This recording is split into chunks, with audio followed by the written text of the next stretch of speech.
ప్రతిపక్షాలు వద్దంటే మూసీ పునరుజ్జీవం ప్రాజెక్ట్ని ఆపేస్తాను అన్నారు సీఎం రేవంత్.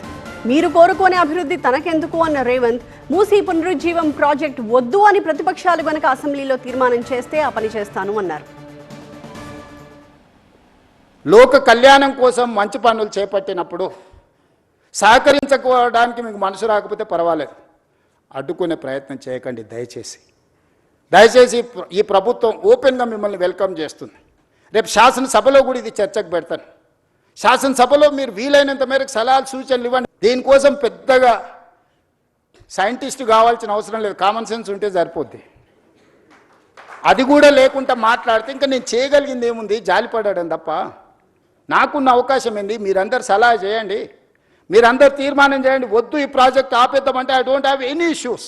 మీ అందరికి ఇష్టం లేని అభివృద్ధిని నేను ఎందుకు చేస్తాను? ఈ అభివృద్ధిని చేసి నేనేం నాతో పాటు తీసుకెళ్ళేది ఉందా? లేదే. ఆర్టీజీఎస్ కూడా లేదు పైకి పోయినప్పుడు ట్రాన్స్ఫర్ చేసుకోవడానికి. పోస్ట్ డేటెడ్ చెక్స్ ఇచ్చినా కూడా పైన పోయినాక ఎన్కరేజ్ చేసుకోవడానికి ఏం లేదు. ఏం చేసినా ఇక్కడనే వదిలేళ్ళాలి, ఏం సంపాదించినా ఇక్కడనే వదిలేళ్ళాలి.